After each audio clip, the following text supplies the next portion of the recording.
Okay, everybody, it is me again, and I'm bringing your attention to something else. I've got a few of my little tools around me, and I want to remind you, inspire you, maybe help you to think more about different ways of doing things, because what you do within your own practice is up to you, but it's also based upon how you as an individual work mentally, physically, and all the rest of that. You've got me a bit tired, a bit hot and bothered today. We've got another heat wave coming, and I'm acting in a pantomime. And in this pantomime, I'm playing the character, which is good, and I'm dressed up like an angel in a primary school nativity play, actually.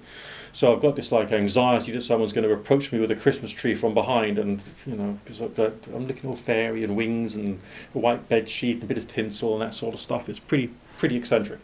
Uh, so I've just come back from my rehearsals to make this video. Why am I doing this?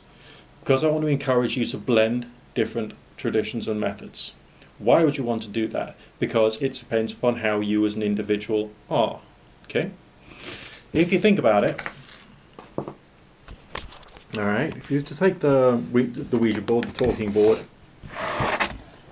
and use maybe a blank side to it, there's nothing to say you shouldn't actually put out a handful of runestones and try and ask the planchette which one is the most significant. Okay? There's a selection. So what you could do, if this is the way in which you personally prefer to operate, and some people do and some people don't, and that's the Euro rune, that's the Ahis, depending upon the pronunciation or the spelling in the various books that you got. And there's nothing to say that you couldn't like spread them out about. Place your fingers there and ask your higher conscience, which is the symbol which is required for you right now. And maybe you'll get an answer.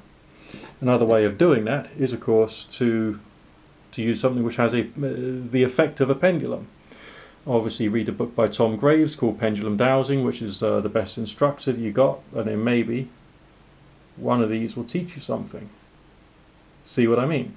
Okay?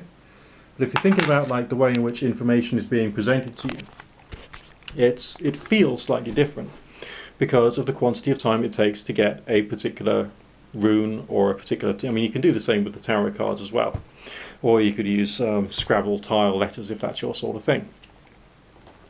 But there's nothing wrong with trying to use a different method or approach to try and deal with the same problem. The books which are now free of charge and online and downloadable from his webpage by Charles Cosmanio, it essentially focuses much more on the use of the pendulum as a tool for divination and questioning and getting answers and that sort of stuff than actually your standard ideomotor method using the planchette, which I think is interesting. But yeah, you can also quite comfortably, if you turn the board up the right way around, think about doing the same thing. But think about how much time, alright? Because these things take up, the action takes up seconds to go through all of the letters and work out which one is most significant. So under what circumstances would you want to use this method as opposed to this method? Okay? Which one is quicker? Which one is easier?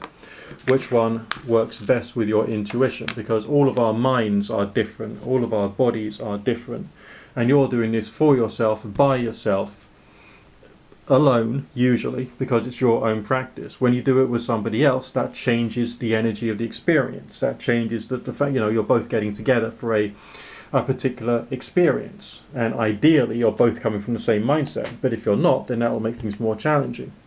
So let's just deal out a few cards from a tarot deck that I'm not as comfortable with, I suppose. It's just for a giggle.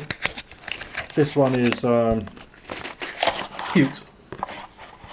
So let's draw out, I don't know, some. So what we could do is we could do like a whole line of that. Okay? And then we could just, which card is suitable for me right now.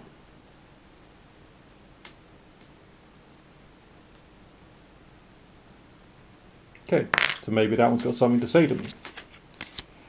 Ten of Pentacles, maybe financial stability, opportunities for success. They've chosen the colour silver in the artwork, so maybe that's talking about approaching your desire for achievement and the rest of that with a certain level of compassion and empathy for other people. It's not gold, it's therefore not symbolically male, it's therefore symbolically female, but it's still a sign of success, and maybe that's trying to say something really positive in my life. Okay, that's one way of doing the pendulum with the cards.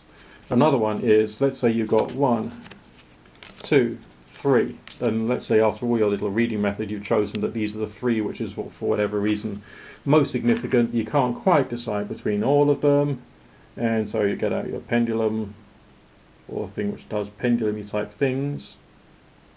Let's see which one's coming out the best there. That one's coming out the best, which is the Knave of Swords.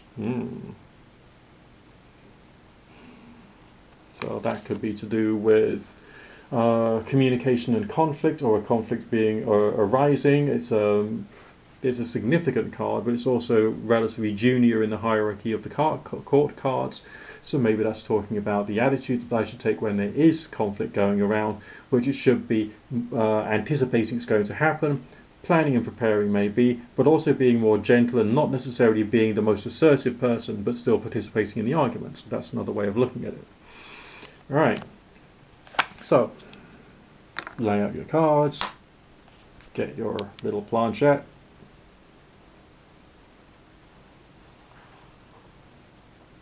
same thing, okay?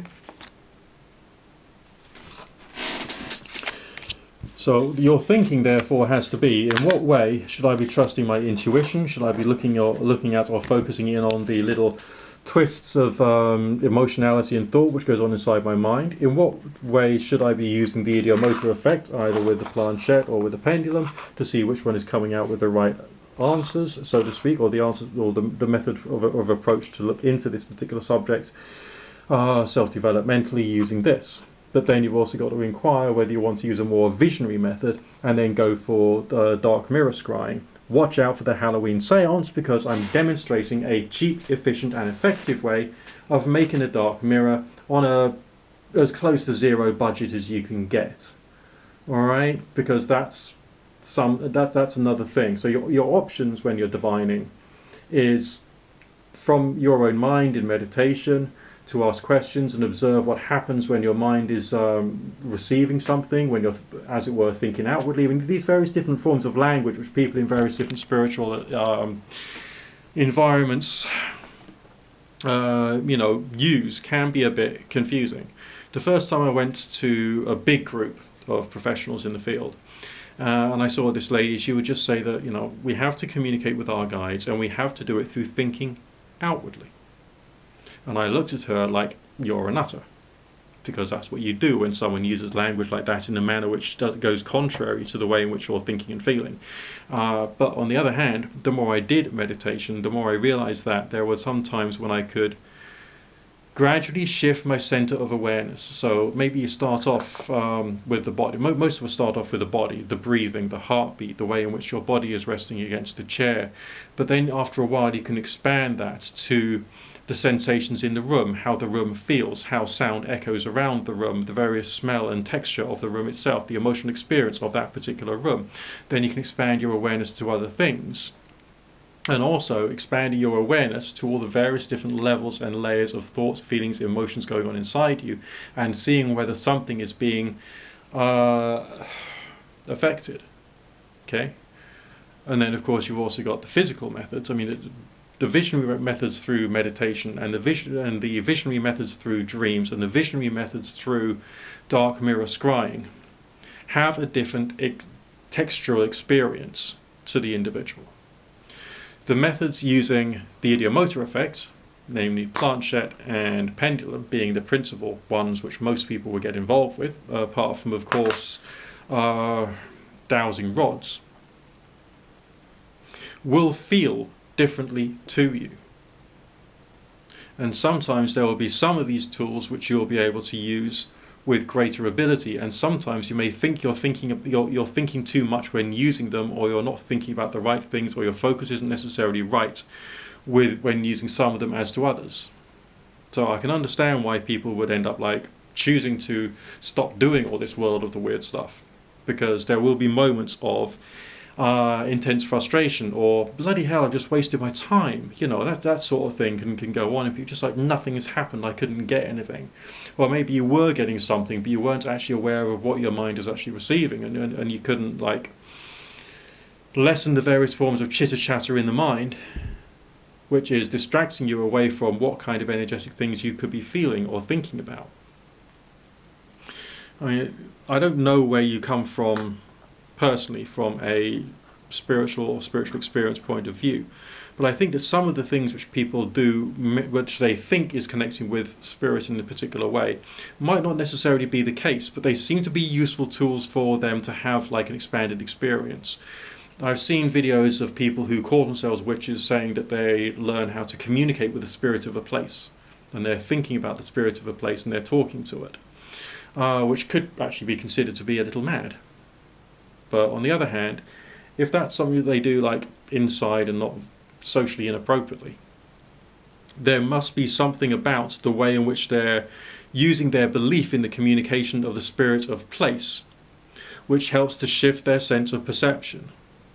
Just like some people who go to church, they pray and they say they got a vision from the Holy Spirit. No, they just got receptacles. They entered into that 7 to 8 cycle per second, whatever it is, the alpha rhythm, the theta rhythm, or whatever rhythm it is inside their brain that made them more sensitive. Maybe it's even the gamma frequency, because like the higher, the slightly euphoric high of the gamma frequencies increases. So I understand the ability of the brain to process information in a quick time, in a short time.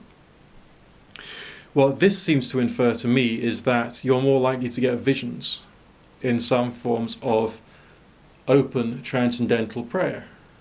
So if someone is walking around in the countryside thinking that they're talking to the spirits of the place and the trees and the birds and the sky, maybe what they're doing is, number one, entering into prayer, the mind-altered state, and number two, shifting their sense of perception with how they feel that they're talking to these things, which then has a result of a divinatory experience, which they then attribute back to, I don't know, the spirits of the place, the angels, the fairies, the demons, the whatever it is they think they're dealing with.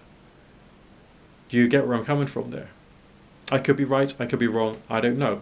But what I do know is you love watching me, so if you want to see much more of me, your options are to give me a thumbs up, click the bell, remember to subscribe, and on top of that, click on my channel name and go back to all my old videos and do a search using the search facility and see if there's anything else there that you find really, really quite fun. I will always have more content coming out because I just do this thing. And you seem to like it.